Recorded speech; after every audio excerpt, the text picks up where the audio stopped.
grote of niet? Gewoon normaal, kan ook. Gewoon normaal, kan ook. Kan ook. De witte olifant, Ja. waar heeft dat betrekking op? Dit is het vroegere café van mijn vrouw. Het vroegere café van uw vrouw. Ja, in Gennep was dat. En waarom dan hier nog een soort van eerbetoon aan het café van vroeger? Dat is toen een andere eigenaar overgegaan. Ja. En die heet nou de Stadsherberg. Dus de oude naam hebben wij toen meegenomen. Of zij toen meegenomen. Gekregen eigenlijk van de nieuwe eigenaar. Oh, dus die gaf dat mee als een soort van afscheidsgeschenk? Zo kun je het zien, ja. Is dit altijd zo bij u met die... Vliegtuigen? Ja? Ja. Maar daar heb je geen last van. Oké. Ik Dus- niet. Nee? Nee, ik vind het wel mooi. Is dat van Volkel of zo, die Dat is kant? de aanvliegroute van Volkel, ja. Ik ben er weer eentje. Oh, kijk, daar gaat hij. Zijn dat dan Nederlanders of Belgen? Nederlanders. Nederlanders. Ja. Maar gaat dat de hele dag zo door? Nee. De bepaalde tijden, dan heb je ze hier overvliegen en ook dagen dat het heel erg rustig is. En s'avonds af en toe, als het nachtvliegen is. Heeft u uw vrouw ook in de kroeg leren kennen dan? Nee. Niet? Nee, dat is lang geleden. Dat ze de kroeg had of dat u haar leerde kennen? Dat ik haar leerde kennen, dat is nog veel verder terug. Oké. En we zijn nu in Middelaar. Middelaar. Ja, het is een beetje moeilijk voor ons om want soms gaat Plasmolen zomaar over in Middelaar. Ja, er zit een beetje water tussen, hè? Er zit een beetje water. Oh ja, Ja. een plasje. Een plasje. Een plasje. Ja. En hoe komt u in Plasmolen terecht dan? Dit is Middelaar. Middelaar. Sorry. Ja, Dit is het ouderlijke huis van mijn vrouw. Oh? En ze had een kroeg in Gennep. Dat had ze in Gennep, ja. En daar woonden ze toen ook? Nee, toen woonden we hier al. Ah, oké. Dat was, Dus zij is hier geboren? in Nijmegen geboren. Maar dit is haar oude adres. Hier hebben de ouders ook gewoond. Oh jee. Ja, doet niks. Dan begint de hele buurt te blaffen. Maar hoe hebt u haar leren kennen dan, als ik vragen mag? Dat is lang geleden. Dat is, gekeken, hoe lang moet ik terug? 72, 73, dus dat is heel lang geleden. Dat is lang geleden, ja. Ja. Toen was ik er ook nog maar net. Ja, kijk. Weet u er nog alles van? Wanneer ik ze heb leren kennen? Ja? En hoe? En hoe? Dat was geloof in de sociëteit in de Molenhoek. Oh, dat klinkt wel heel leuk. De sociëteit, Ja, dat was begin jaren 70. Ja, Toen was uw haar waarschijnlijk iets langer. iets langer. Niet zo lang hoor. Maar de sociëteit, had dat iets met studeren te maken? Nee, of wat? helemaal niks. Het was gewoon voor jongeren in de Molenhoek. Het was onder de kerk. Of onder de klooster wat er toen stond. Dat klinkt wel heel spannend. Ja, dat was... Psychedelisch bijna. Ja. Waren er ook wel eens geestverruimende middelen in het spel? Nee, toen nog niet. Nee? Nee. Alcohol is het hele stuk geweest, denk ik. Jullie waren eigenlijk heel braaf. Altijd braaf geweest. En wanneer klikte het? Meteen vanaf het begin? Ja, dat heeft een tijdje geduurd. Misschien vrij snel, hè? En u bent nu lekker in de tuin aan het werken? Ja. Betekent dat, want het is een gewone dinsdag. Heeft u vakantie of bent u klaar met werken? Ik moet vanmiddag beginnen. Leuk werk? Op de buschauffeur. Leuk werk? Ja, Ja? nog steeds. Ja, nog steeds, want het verandert alsmaar, hè? De Ja. strippenkaart is al lang weer verdwenen. Die zit in de oude doos al. Ja. Is het tegenwoordig, want ik ga niet zo vaak met de bus, is het contactloos betalen ook al mogelijk? Hier in Limburg is contactloos. Brabant is contactloos en Gelderland gaat geloof ik vanaf 7 mei als het dan maar doorgaat. Dus als je dan mee wil rijden, je kunt gewoon pinnen. Je kunt gewoon pinnen. Of overshippen. Is het nog net zo leuk als vroeger? Nee. Vroeger was het leuker. Wat is het belangrijkste verschil dan? Het is de werkdruk, hè. Die is... Echt waar? Als Ja. buschauffeur ook? ja.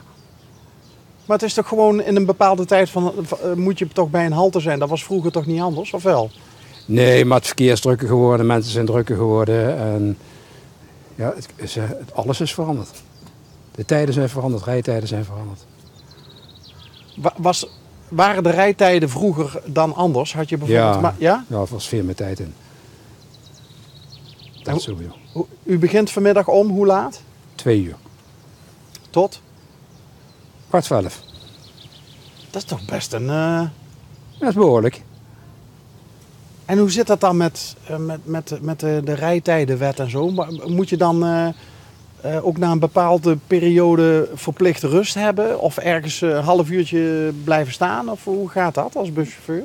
Nou, je hebt wettelijke rusttijden. Minimaal 2 keer kwartier in dienst zitten. Die moeten erin zitten. En ja, kom je tijd tekort, dan moet je ze gewoon nemen. Maar is er dan tijd om ergens een kwartiertje gewoon maar te staan? Ja, op de eindpunten. Hè. De remise? Nee, gewoon op de op chauffeursverblijf. Oké, en dus dan is het traject zo dat aan het einde van het traject kun je een kwartiertje blijven staan en dan begin je weer opnieuw. Bus verlaten, je mag niks doen. Oh, je moet de bus uit? Je moet de bus uit, natuurlijk. Wat doe je dan in een kwartier? Je boterham opeten en naar het toilet toe en dat soort dingen. En dat kan op dat eindpunt? Soms. Ja, meestal gaat het wel goed. Meestal gaat dat wel goed. Ja. Hoe lang zit u al op de bus? 39 jaar. Godsamme zeg. Ja. Krijgt u dan volgend jaar een gouden horloge of hoe werkt dat? Je krijgt een soort bonusje als je 40 jaar dienstverband hebt. Er zullen er toch niet zo heel veel zijn die dat halen? Ja. Toch? Ja. We vergrijzen met de Noord, ja, flink tempo. Maar buschauffeurs zijn over het algemeen wel honkvast. Als je eenmaal op de bus zit, dan blijf je dat wel lang doen. Ja. Er verdwijnen er niet veel. Nou, was wel grappig. Van de week hadden ze beroepen de revue laten passeren waar mensen nogal honkvast zijn. De ambtenaren. Ja, gehoord ja, maar een buschauffeur Mensen in komt het niet voor. onderwijs. Ja. Buschauffeurs ook dus. Ja. Over het algemeen wel, als je zo kijkt wat er allemaal al zoveel dienstjaren daar zit. Nu zei u, het verkeer is veranderd. Ja. In hoeverre zijn de klanten veranderd? De reizigers? Ja, tegenwoordig is de mobiele telefoon in de hand. Hè? Men kijkt meer op het scherm dan wie achter stuur zit. En van die oordoppen op, het is allemaal een beetje afgesloten van de wereld.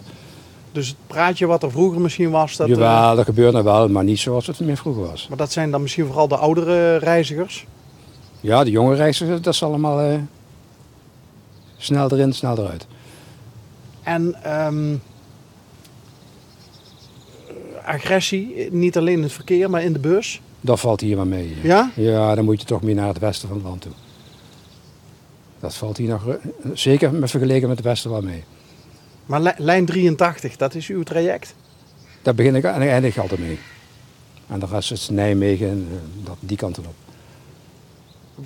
Wat is het leukste traject om te rijden? Ja, ik vind 83 het Toch? leukste. Ja, dat doe ik mijn hele leven Van al. Venlo naar Nijmegen? Ja, bijvoorbeeld. Ja, ik ken eigenlijk ook mijn bustraject. Ja. Dat is inderdaad lijn 83. Ja. En die bestaat al meer dan 100 jaar dus. Die lijn. Die is al heel oud.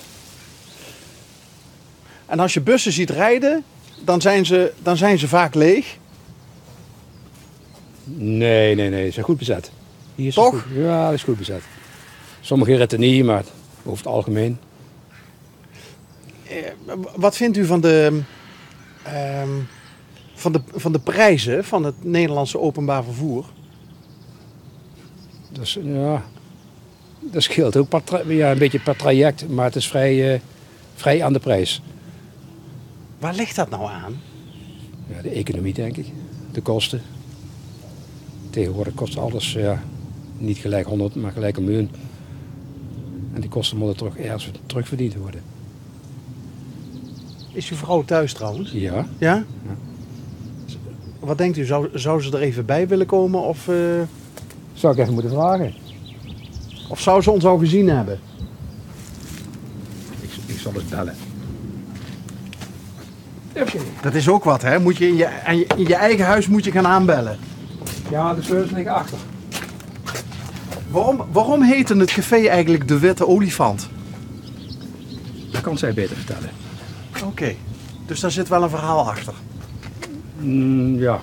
Heeft er trouwens altijd een Maria-beeld? Nee, die hebben we zelf neergezet. Maar het kapelletje is al heel erg oud. Zo, Hallo. Dag mevrouw. Hallo. Dan mag je even. Oh ja? Mag ik u even een handje geven? Ja, zeker. Ja? Ja, wij staan net met uw man te Hoi. praten. Hallo. José. José, Bas van der Zwaan van L1, programma Onderweg. Kent u het? Programma onderweg. Ja. Van L1, de Limburgse Omroep. Is niet erg hoor. Niet direct. Nee. Maar wat wij doen, wij rijden door de hele provincie op zoek naar mensen met een verhaal. Nou weten we dat uw man al bijna 40 jaar buschauffeur is. Klopt. Maar u had vroeger een kroeg, een Ja. café. Een echt bruin café. En waarom is dat niet meer? Waarom dat niet meer is? Ik weet dat er een nieuwe eigenaar is, maar waarom ja. bent u ermee gestopt? Ja, kleinkinderen worden ouder.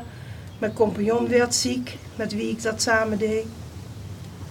En ja, dat is wel een heel verhaal, maar eigenlijk omdat hij ziek werd en ik wat ouder. Waarom heette het café De Witte Olifant? Dat kwam door de vorige eigenaars. Toen wij het café overnamen, toen heette het al De Witte Olifant. En Jean en Mieke van Aarsbergen zijn daarmee begonnen In Gennep. in Gennep. En die vonden dat leuk, De Witte Olifant. Het was een heel imposant groot gebouw, dus Olifant. een olifant. En waarom wit? Was het een wit gebouw Geluk, ook? hè? Oh, geluk? Ja. Witte olifant brengt geluk. Wist u dat? Ja. Wisten wij dat? Nee, witte Nee. olifant brengt geluk, hè? Is dat in een bepaalde cultuur of zo, staat dat voor geluk? Nee. Een witte olifant? In Thailand? Ja, in Thailand, hè. En ja, witte olifant. Wie ooit een witte olifant ontmoet of ziet, of Oh, die gaat het voor de winter die dan? krijgt geluk op zijn pad. Nou, steken we daar toch nog iets van op? Ja. In Middelaar, vandaag. Nou, ik moet zeggen, het is altijd leuk om in deze hoek te komen en zeker ook om verhalen te horen van mensen in echt het allernoordelijkste puntje van onze provincie. En wat ik ook vaak vraag aan de mensen die in dat noordelijkste puntje van Limburg wonen, voelen jullie je ook Limburger? Jawel, jawel, dat sowieso. Ook wel. Wij zijn echt Limburgers. Ik ben hier in dit dorp geboren. Ja, en, ik hoorde het, uw ouderlijk huis. Ja, mijn ouderlijke huis. Mijn moeder was een echte Middelaarse. En vader? Die kwam uit Aaien. Uien, Oh, het zeggen wij. Uien? Ja. Oh, dat weet ik. We hebben hele trouwe kijkers in Uien.